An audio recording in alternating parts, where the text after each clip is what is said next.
just switch in a moment. Suddenly it's like, everyone in here hates you and they want you to be quiet right now. It feels like I'm unlocking like a neural pathway to like a part of my voice that I didn't know how to access. It looks like a mosh pit is formed and there's two people in the middle. One of them is like asking the other one to marry them. And it's like, whoa.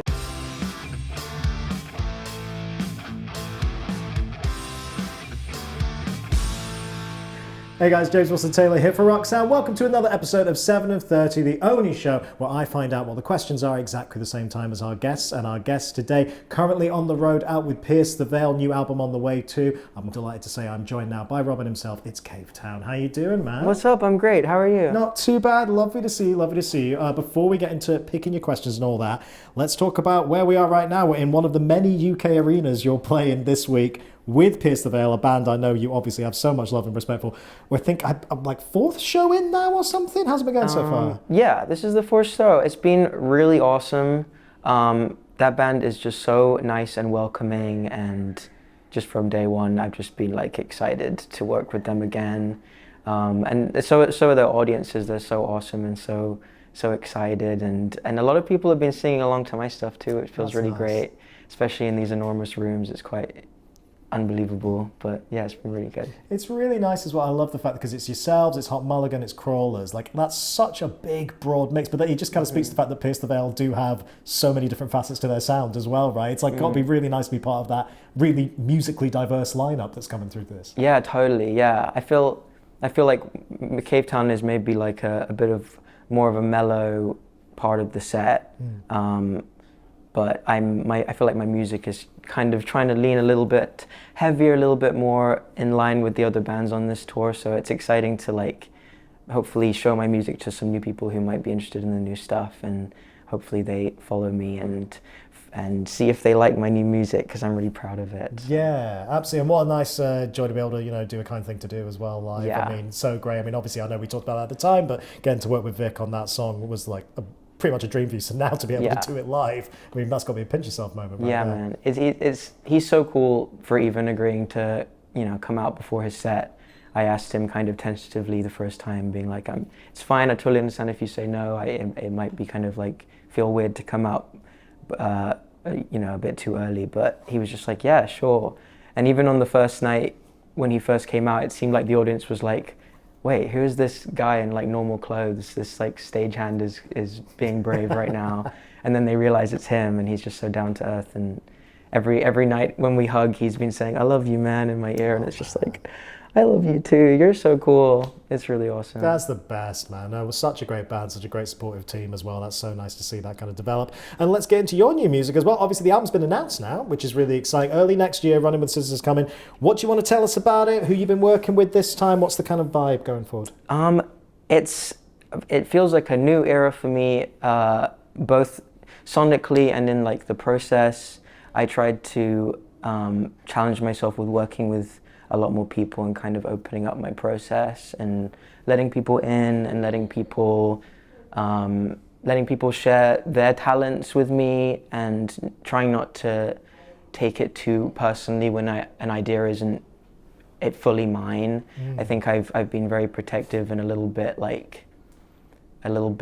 too attached to my own ego in terms of producing songs, and I've always felt like, if every idea doesn't come directly from me, then I can't claim it as like something I'm proud of. And I've been challenging that and meeting new people who bring out better ideas in me, and I feel like I'm growing and learning in both my writing and in my production. And it's just been fun to be able to like lean on people too, for like even just having someone in the room to be affirmative and say, yeah, dude, that's a sick idea, you should pursue that, has been really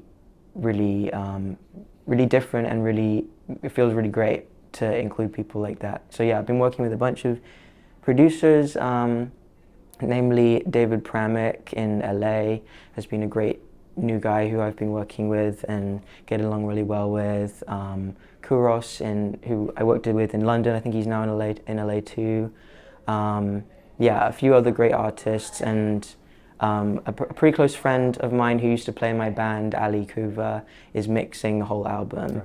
And she has an amazing ear for just balance and just what I want from a song too. We realized after we'd finished mixing everything that there were no references sent between us. She just knew what I meant, and she knew what sound I was going for, and she's been part of my music for a long time, so she's like seen the growth and the progression, and I think that she really gets where I'm trying to go with it.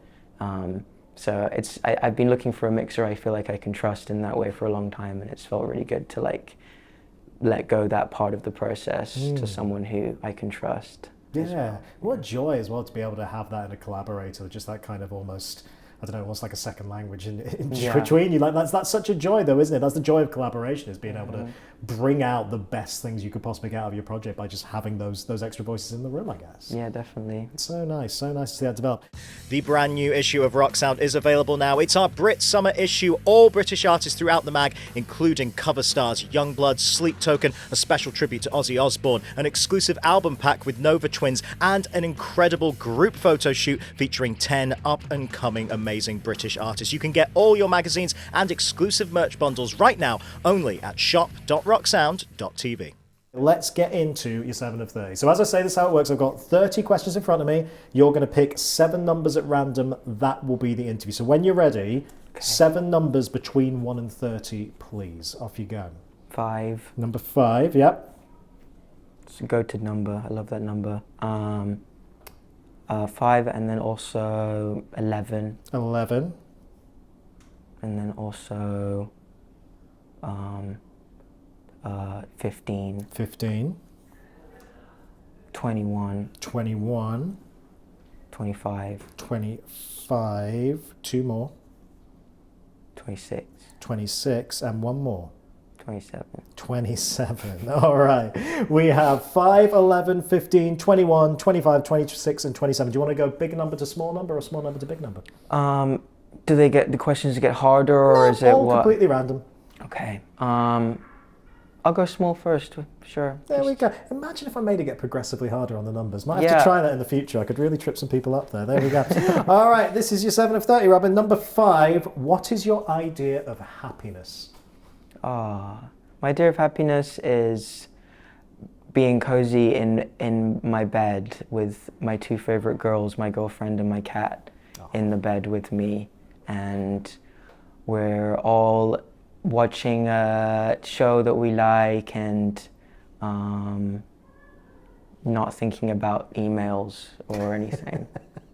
Just like forgetting about responsibilities and being with my loved ones. That's true happiness for me. Man, simple as that sometimes, isn't it? It Simple. really is simple as that. You mentioned watching a show you like. Come on, what are you watching these days? What's got your attention at the minute? I am someone who just finds something I like and then I watch it over and over again, because I don't like getting stressed out and having to pay attention to see what happens. I like to know exactly what's going to happen. So I've been watching Adventure Time over and over for the past, I don't know, like 5 years. My girlfriend is more of a visual media person, so she's like shown me a few new shows. But Adventure Time is my main fave. She showed me Avatar: The Last Airbender, so I watched that again recently. That's another great one. I just love low stakes cartoons where it's like climax happens and then you know in the next 5 minutes everything's going to be okay and I can relax. We started watching Desperate Housewives a while ago, and it was thrilling, it was quite interesting, but I just got too stressed out because no one would like talk to each other and people kept dying, and I was like, if you had just communicated, so many people would still be alive, and I don't want to be anxious about this because I can't control it. That's the days when they had to stretch a plot out for 24-hour-long episodes of series. I mean, that's the different vibe, right? You've got to stretch that story for as long as possible. Absolutely. Right there. Do you find that watching shows like, because I often find when I talk to musicians where, Adventure Time is one that comes up quite frequently in these sorts of conversations, is that it does then end up inspiring lyric references or even just kind of stuff you want to do. How much do you find that kind of art then infiltrates what you want to do? Yeah, I definitely, maybe subconsciously, but I also really love the soundtrack in Adventure Time. I think I am inspired by like the electronic sounds and like the weird bloopy synthy stuff that they have going on there too. Amazing music in Yeah. Steven Universe. Yeah, Yeah. that's really, really cool, man. No, it's a nice mix in there for sure. Let's do your next question then. Number 11 was your next pick. What is the worst piece of advice you have ever received? Oh my goodness. Yeah, interpret that how you like. It could be something career-wise, could be in general. Worst whatever piece comes to of mind. advice. Worst piece of advice. I think I give myself pretty terrible advice often. And I guess that's the only... Usually when someone else gives me bad advice, I can be like, nah. But if I give myself bad advice, I will follow it and then be upset that I followed it later. like when I feel like I've been talking for too long, or I'm being too loud, and my brain just decides to be like, just switch in a moment. Suddenly I'm having a great time, and then suddenly it's like, everyone here hates you and they want you to be quiet right now, so you should leave and never speak to anyone again. And that's pretty bad advice. That's pretty bad advice. That's Yeah. pretty bad advice. At least you're aware that that's bad advice. Yeah. Though. That's true. The I used self-awareness to, helps. yeah, I used to not be aware that that was false, and I would just kind of isolate myself. But I've learnt to override it, and I've learnt that it's wrong. So Absolutely. In terms of your career as well, I mean, we were even just saying up top about the new record and everything. I guess that confidence to be able to kind of take your own advice, or I guess word it another way, trust your own instincts, right? That's gonna come when you reach this kind of point in your career where you've got a few records under your back now, and I guess you probably have more of that understanding and feeling of the kind of artist you want to be at this point. yeah, I guess with my having such a long career at this point, I've made mistakes in terms of like creating albums in like the wrong kind of environment, and I've learned the ways that I respond to that, and I have that all under my belt now. I'm still learning stuff for sure. There'll be stuff in like a year from now where I don't know it now, but as long as I'm open to keep learning and stuff and keep, putting things in my pocket for later, I'll be okay. Is there anything you feel like you've learned off this tour in particular? Because as we, that's the one thing we didn't mention here. It's the biggest rooms you've ever played. This is crazy size. It's inevitable you're gonna pick up new lessons when you put in these new environments like this, right? Yeah. I mean, I think not just me, but my band, we've all learnt from Prevail already. We opened for them in Pennsylvania last year, and yeah, just watching the way they move on stage has been really inspiring to us as a band, and like inspiring us to like use the space, like especially when we're wireless, you want to stretch your legs and stuff. So the boys have been like switching places like Jaime and Tony do on stage, and trying to kind of emulate their like big rock moves and stuff. And yeah, it's fun when you as a band can really like lock into those moves and like move around as one thing, like one big dance. So yeah, very freeing. Very, very cool to see that. Number 15, your next one. Tell us about a song you never finished but kind of wish you had. Anything that was left on the cutting room floor at any point? Interesting question. Well, I guess there's an interesting story with that. There's a song on the album which I've recently teased, Tarmac, was one that I originally wrote for Worm Food, and I just forgot about it. I started it, and I even was in a session with Orla Gartland to write it, and we were like, yeah, we love this song. My manager was raving about it, and then I just forgot about it. And then as I was looking through my projects, sometimes I just scroll through my Logic projects to see if there's anything I've forgotten, and I came across Tarmac, and I was like, wait a second, why did I never finish this? And so that's finished now. Obviously it's an album. I'm excited about it, but I have a lot of unfinished songs, but usually if I want it to be finished, it will be finished. It will kind of lodge itself in my mind. I guess there are a few like little tunes that I find myself singing over again that I haven't done anything with, but I feel like they're not really songs yet, but they're tunes in my mind that will surely come up eventually. Because I don't know, I like to sing little things around in circles, and when something's stuck in my head, I just kind of have to put it down in a real thing eventually. So Yeah. Yeah. Does that, I mean, when you have kind of tracks that are maybe leftover or beginnings of ideas from a previous record, how often do you then go back into that well, or do you like to just start completely afresh when you're going on a new project, new LP? Yeah, usually when I'm like going into a writing session or something, I'll either look back through my notes to see if I've like written any lyric ideas that really stuck with me and see if they still resonate.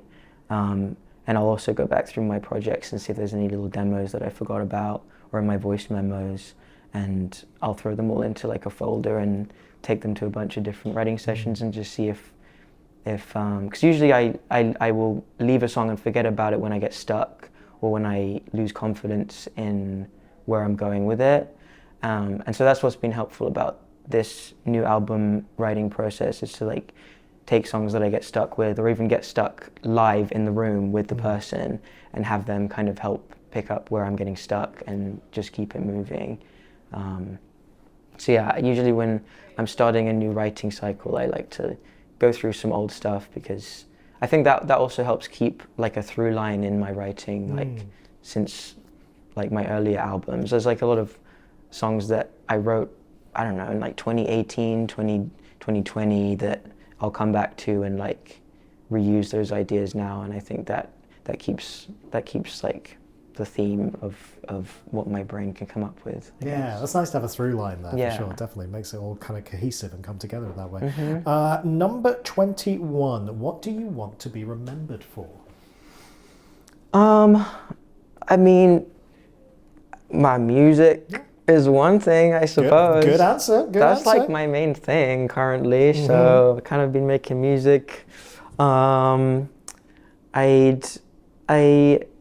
love to be remembered for music that resonates with people in special ways, and yeah, that's really special.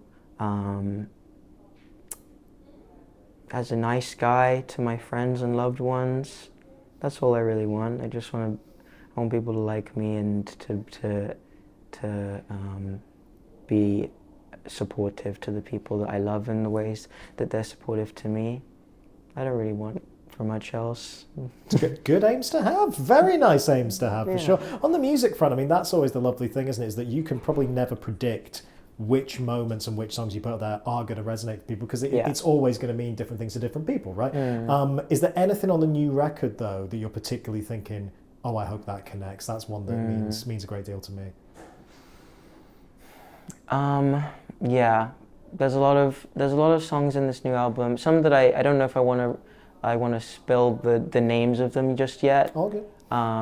But yeah, pretty much all the songs on this record have a really special place in my heart, and I've been really challenging my production and like pushing the harshness of like the sound a little further than I usually would. I think I'm usually a little more tentative to like harsh noises, because I kind of get I'm very sensitive. My ears are very sensitive to that kind of stuff, so I try not to let it be too harsh, but I wanted to really challenge that and lean into some like gritty sounds. And I've also been exploring my voice in different ways. I've been trying to learn how to scream a bit, trying to learn how to like belt even higher in my range. And yeah, I really hope that my efforts there get recognized, and that I maybe can impress some people with the things that I've learned, because I don't know, I'm proud of myself. And yeah, I'm definitely proud of especially the songs in this album that I kind of tried not to subscribe to a song structure that I would usually go for, and just let each section progress to whatever it feels like it should progress to, regardless of what came first. Because I've been loving songs where you get your favorite part of the song one time and then never again. And a few of the sessions that I went into, I brought songs where I had that kind of thing going on, and they'd be like, I love this part, but let's like put it right at the beginning and then also here, and then like make people remember it. And I'm like, nah, let's make people listen to it again and give me another stream. Nice. Yeah. I like that. Keep them coming back for more. Yeah, exactly. Keep it on loop. Yeah, very, very cool. I love that. Also, nice to hear you try to scream now as well and learn that skill, because I'm always genuinely so impressed by any performer who's not done that since the beginning, then try and learn, because it is a very underrated and undervalued musical skill. Like, it takes skill and effort, if nothing else, to make sure you're protecting your voice and doing it in the right way. I mean, that's got to have been such an interesting journey to go on and kind of Yeah, definitely. It feels like I'm unlocking like a neural pathway to like a part of my voice that I didn't know how to access before. I think everyone has it. You need to learn the very specific like combinations of like tenseness and relaxation, and honestly Vic has been a big inspiration in exploring like the bounds of my voice, and just the way he's been able to scream so smoothly over so many years, and he's still doing it.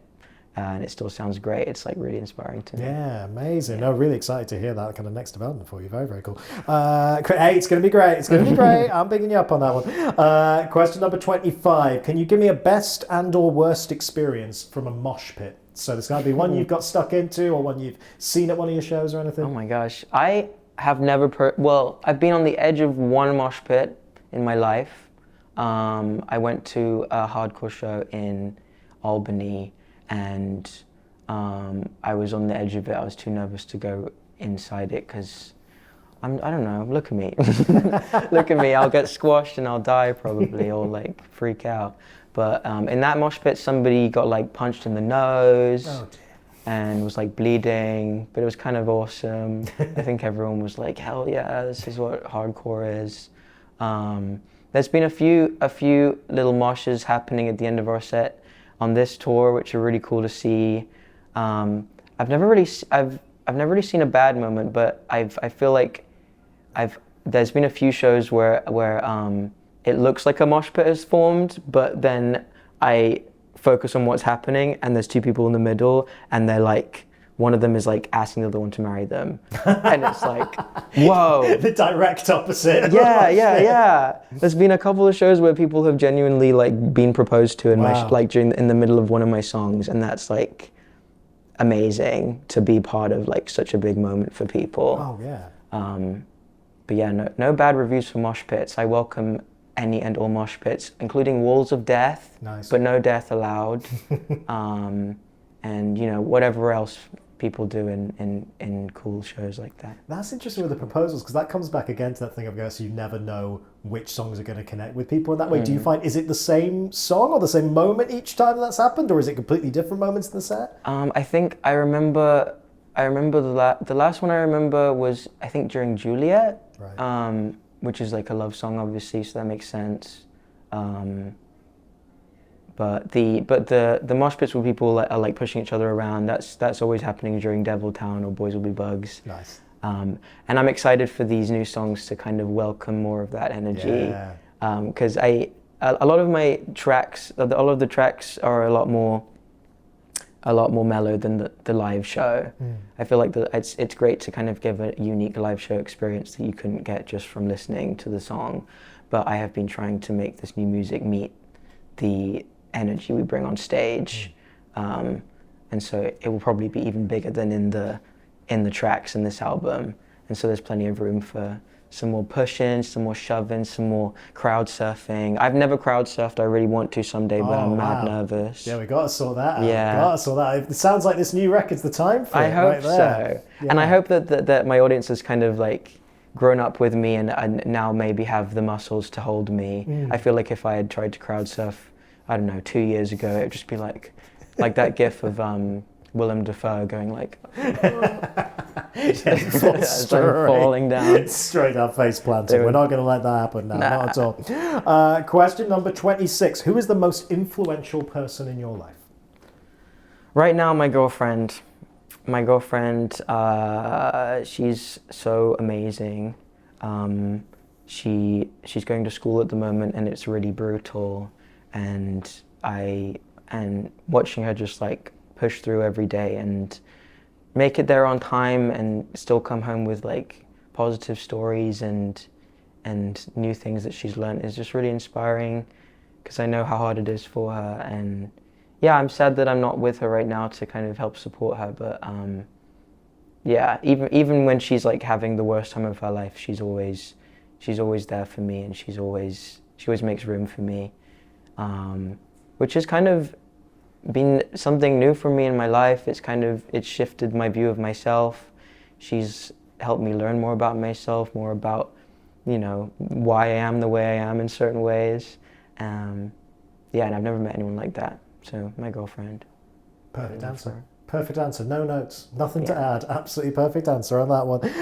Your final of your 7 of 30 then. Question number 27. I love this question. What's the worst meal you've ever had on tour? Oh my God. Yeah. I know there's going to be some shockers. There's always some shockers. Ooh. No shade, but that's kind of hard to answer. There's been quite a lot. Yeah, I'll bet. No shade to catering. I understand they do a very valued job, and we probably wouldn't eat anything without them, so I appreciate them, but sometimes it's really a big miss. I don't know, what's the worst one? I mean, the fact that you're struggling means there's not been any food poisoning incidents, so big tick there. That's well, good. not on this tour. I guess maybe the worst meal experience was entirely not our fault, but the first time we all went to South America, I think a lot of bands make this mistake where they're just like, I'm gonna go out and enjoy all of the street foods and all the culture and stuff, and then you come home and you have the worst food poisoning ever, and it's really gnarly. We had a couple of, we flew to Mexico, and a bunch of us like missed our flight, or like the flight was delayed, so only I think 2 out of the whole crew made it on time for this like food tour that had been organized for us. And thank God it was only 2 of them, because they got such bad food poisoning they had to have like a nurse with like an IV in their in their hotel room. Wow, that's real shit. Oh my God. For like 2 days they were just like, they couldn't keep anything down in either direction, and had to just kind of be like half like bucket at front of house kind of vibe. Man. So if you ever go to Mexico, be very careful.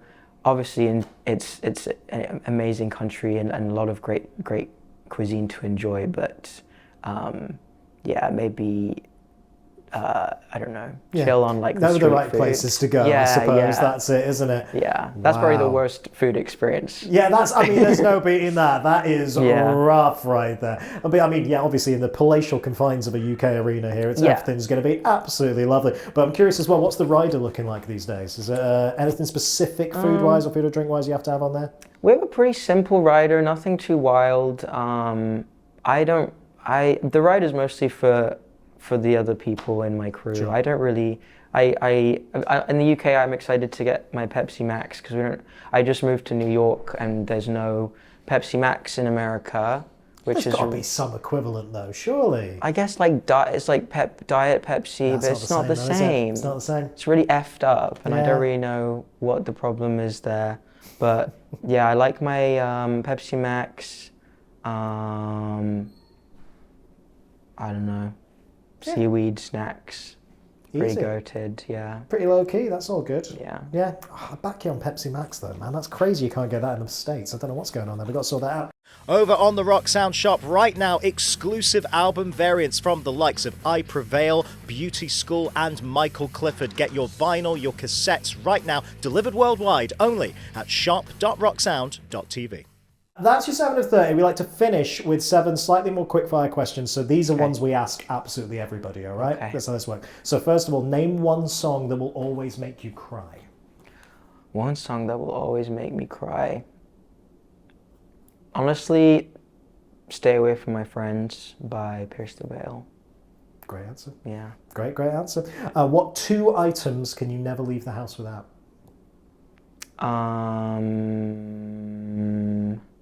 My pencils. I like to draw whenever I want, and a hat of some kind. Because like, what if my hair looks real bad? Got an emergency hat. Sometimes it looks good when I leave the house, and then I catch myself in a window, and I'm like, oh my God, I wish I had a hat on. You don't know what the weather's going to do as well. Yeah, you never know. There you go, emergency hat. I like that. What are your top 3 tips for going to a festival? Drink more water than you ever think you'll need. bring like a compact like chair. Like I've been seeing like IKEA doing these chair bags. Have you seen those? It's clever. I've been seeing that on Instagram, like, send this to your friends over 30 right now. Yeah, honestly. Yeah. Our knees need it, 100%. I'm going to need that pretty soon, I think. Yeah, chair bag, maybe. Do you say 3 things? 3 things, one more. One more, earplugs. Oh, great shout. Definitely earplugs. Yeah. Protect them for the future. 4 people, alive or dead, to invite to a dream party. I struggle with these questions where it's like which idols would you like want to meet, and like I'm one of those kind of people who's like I don't want them to know I exist. I don't want to ruin their one perception they don't have of to me. be famous. This could be just anybody. Sure. I mean, my girlfriend. Sure. Do you say number of people? 4, please. 4 people. My girlfriend. My my girlfriend, my guitarist James, my bassist Nick, my drummer Willie, and that's it. It's a very achievable party right there. That's very, very good. My favorite people. You can make that one happen. I That's don't one want of the any first ones randos there, just my homies. Yeah, you're setting the vibe. I like it. Yeah. How would you describe yourself in 5 words, Robin? 5 words. I'm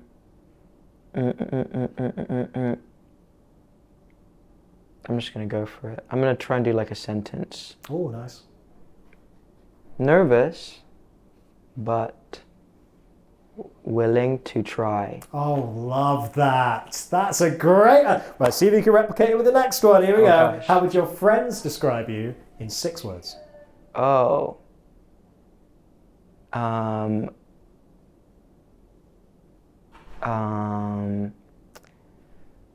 That's an interesting question. Like, how do I think I'm perceived? Yeah, right. It's not really like how am I actually perceived. Absolutely. But it's the people who know you best as well. Right. Okay, I'll do a similar thing with sentence. Shy and silly, but also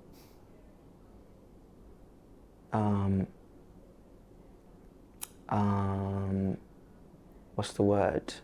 I do this all the time where I'm thinking of the word in my mind but I can't say it. Shy and silly, but also introspective. That's good. Those are 2 solid sentences. Very well played. Thank you. All right, final question. It's my favorite thing we do. We do this with everybody now. This is called the 7-song set list, right? So let's pretend you are only allowed to play 7 Cavetown songs live for the rest of your days. What are the 7 songs that make the cut? What are those 7 essential Cavetown songs you want to put in there? Oh boy, this is hard. I feel like I tackle this every time I write a new set list. Sure. It's like really hard. So there's like the no-brainers. We need to have Devil Town. We need to have Boys Will Be Bugs.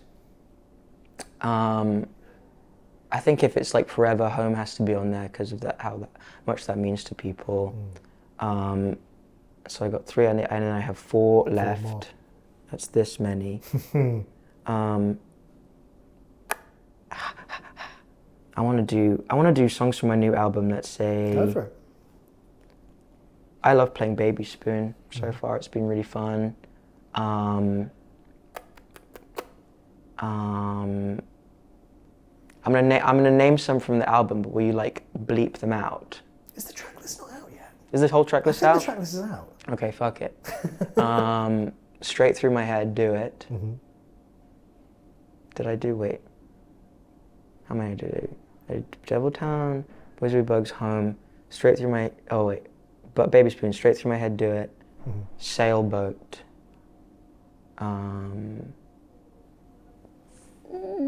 Rainbow Gal. Nice. Sure, Rainbow Gal. There we go.